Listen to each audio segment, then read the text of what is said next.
I presume you're here in order to learn of Magecraft. I'll have you know, there's no room for the weak-willed in this course, and despite your best efforts, the sorcery of our time is but a fraction of what it once was in the Age of Gods. Much of the craft is established through pedigree, and the culture of mages is riddled with deception and moral depravity. That said, if you insist, I shall do my best to educate you in this miserable, yet fascinating world.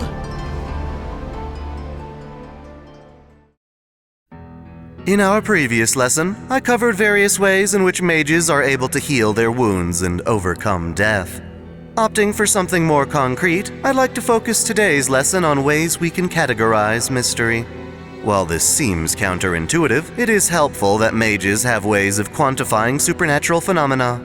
Specifically, there are ways to describe the character of different beings, mainly heroic spirits, which helps to infer the kinds of spells and abilities they possess. In addition, the strength of these abilities can also be ranked to give us an idea of how dangerous or effective they are. Thus, it is time to discuss both alignments and parameters. The first thing to note is that the alignment I speak of today is not the same as one's affinity toward one element or another. Rather, this is meant to describe the alignment of one's personality. While these rules can apply to ordinary humans, they are most helpful regarding servants, as their alignments are recorded as part of their saint graphs into the Throne of Heroes. Masters can glean this information from their servants after forging a contract, and other ways, such as the simulator at Chaldea, can also calculate it. The human mind is complex and difficult to give qualitative assessment, but on a reductive level, we can simplify one's mentality into two aspects: their principle and personality. Personalities fall into a moral spectrum, ranging from good to evil, with neutrality between them. This is less of an objective moral standard, and more a measure of how one feels about their own actions. Does one strive for benevolence? Do they relish in malice? Perhaps a person has no moral compass whatsoever, and so their actions are merely calculative or reactionary. Each of these personality types is paired with a principle, which describes how a person acts out their will. This ranges from lawful to chaotic, with neutrality also between them. Lawful people are orderly and predictable, whereas chaotic people are spontaneous and impulsive. The combination of principle and personality can result in very different mental states and philosophies. Believe it or not, the three great kings, Arthur Pendragon, Alexander the Great, and Gilgamesh, all base their actions in benevolence. It is their approach to goodness that sets them apart. Artoria, for instance, seeks salvation for her people in a lawful manner. She follows a code of chivalry while aiming for a peaceful and prosperous Britain. She holds herself to a higher standard, one which supersedes her own personal desires. Gilgamesh, on the other hand, was entrusted to be the mediator between humanity and the gods. Arrogant in his youth, he ruled according to his own whims, believing that his kingdom is best off under his strict tyranny. He takes bold actions, many of which outsiders would deem evil and selfish. However, in the long run, he sincerely feels his actions are ideal for the betterment of mankind. Iskandar, Alexander the Great, falls in the middle, embodying the spirit of conquest. He feels goodness comes from exploring the unknown and achieving greatness. Thus, he conquers other nations, not to humiliate or condemn them, but rather to expand his territory as a natural course of action. All three of them have a sense of justice, but their approaches to it transform them into wholly different individuals. Neutrality is fascinating in how it has no basis in morality. Such people act towards some goal or desire, regardless of whether it's good or bad. Diarmid of the Knights of Fianna, for instance, lives by swearing fealty to his lord. He values honor greatly, but his loyalty takes precedent. His is a lawful neutrality. In contrast, we have someone like Frankenstein's monster, who is born into the world through a scientific experiment. She is naive and childlike, with her only motive being to find a spouse.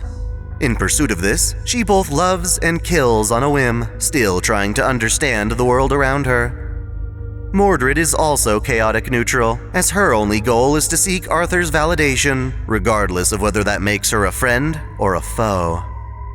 Creative types are often truly neutral, embracing both good and evil for its dramatic merit. William Shakespeare, for instance, celebrates the beauty of romance and tragedy, often exploring them simultaneously.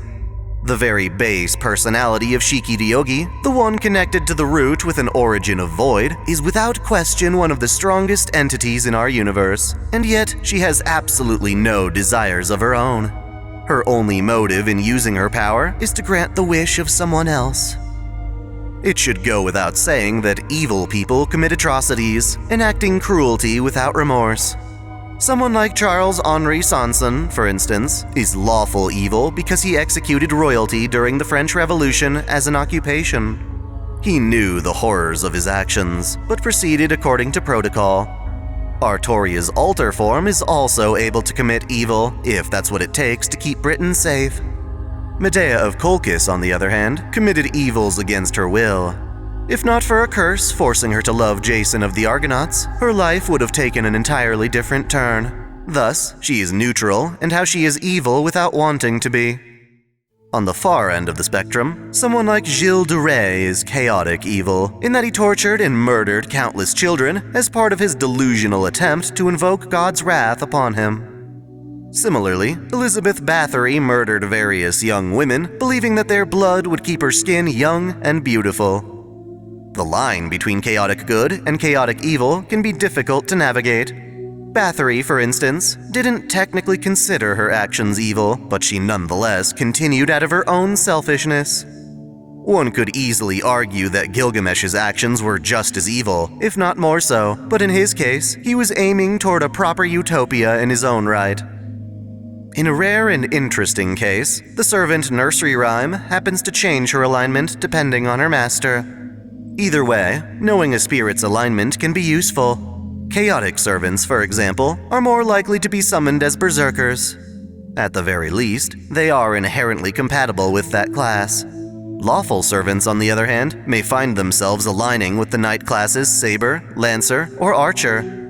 In the absence of a catalyst, servants are summoned based on their compatibility with a master. Thus, if you understand your own alignment, it's possible to predict what servants suit you best.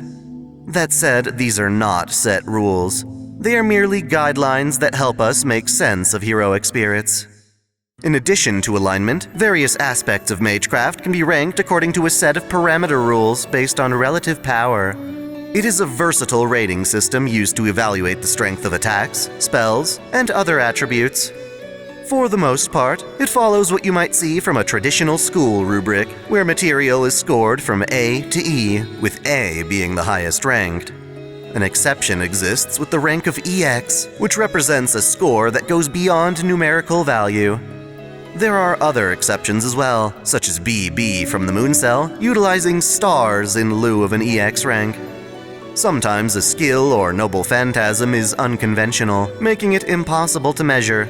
These would include heroic spirit Emiya's Unlimited Blade Works and Sasaki Kojiro's Tsubame Gaeshi. In these cases, you'll see a question mark or simply no classification at all. Additionally, any of these lettered ranks can be paired with the modifiers plus or minus. These are seen in cases where servants power themselves up or have trouble stabilizing their abilities. Effectively, this means that an ability ranked at B could be upgraded to B+ or more, rivaling or even exceeding a rank A ability. When measuring the strength of attacks, one has to count both the weapon and user as separate.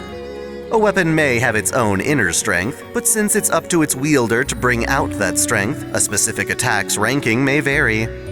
The same logic applies to spells in Magecraft, and we can also rank a mage's magical resistance. Any Magecraft ranked A or above is nothing to be scoffed at. It is said that spells ranked A+ are nearly on par with true magic. Servants have their basic statistics categorized this way. Things like their strength, endurance, and agility can be readily mapped out, making it easier to determine who might win in a given fight. Strength refers to their bodily might, while endurance refers to how much damage they can take before being incapacitated. Agility is, naturally, a servant's speed of movement, the timing of their reactions. Magical energy is ranked according to how much mana a servant can hold at a given time. Among these, luck is fascinating, in that it refers to a servant's ability to overcome the odds placed against them. A high luck stat can help servants survive attacks that would otherwise kill them. Inversely, even the strongest of servants can be struck with misfortune, causing them to perish from far weaker threats. The power of a servant's noble phantasm is also ranked, and are categorized separately from their strength, as sometimes a servant's legend far exceeds their normal physical strength. Of course, it's always important to remember that certain abilities are more or less powerful in given situations. Base statistics are heavily influenced by the strength of a servant's master. Medusa, for instance, is an incredibly weak servant when under the command of Shinji Mato, making it so that her true potential is only revealed when she's a proper servant of Sakura. Generally, a servant's stats will be optimized when fighting in the territory their legends hail from. In the worst-case scenario, a servant outside of their home country will be a fish out of water. Based on their alignment, some servants will have better stats when summoned into specific classes. There are a variety of skills that servants possess that are also ranked on the same scale. Berserkers often have madness enhancement, with higher-ranking instances trading a servant's intelligence for raw power. Independent action allows some servants to operate away from their masters. In strong cases, a servant can linger in this world for a while, even after their contract with the master is severed. A riding skill can allow servants to ride and/or pilot other vehicles, even without prior experience. While Artoria is summoned as a saber, her riding skill lets her drive cars and motorcycles as though they were her horses back in Camelot. The quality and capacity of a mage's magic circuits can also be measured with the same ranking scale. Naturally, these stats will differ heavily between mages living during the Age of Gods and those born into the Age of Man. In some cases, a mage can theoretically increase their potential by going back in time, allowing them to perform spells that were otherwise impossible. Practically speaking, this can be done using Chaldea's ray-shifting technology or the Shadow Border's ability to zero sail. When traveling to a different period in time, Chaldea assigns their destinations a ranking based on how important they are to the foundation of humanity. Typically, the further back you go, the more crucial a time period becomes for mankind's development. In summation, we use parameters and alignments to make sense of mystery, which is otherwise elusive. By categorizing people's minds into groups, such as lawful good or chaotic evil, we can determine how compatible they are with us, and how well we can best utilize their abilities. Said abilities are ranked by letter, so we can tell just how effective they are. Gathering and understanding this information can mean life or death for a mage, so be sure to absorb what I've covered. While we're still on the topic of heroic spirits, for our next lesson, I wish to speak of the various catalysts mages have used to summon their respective servants.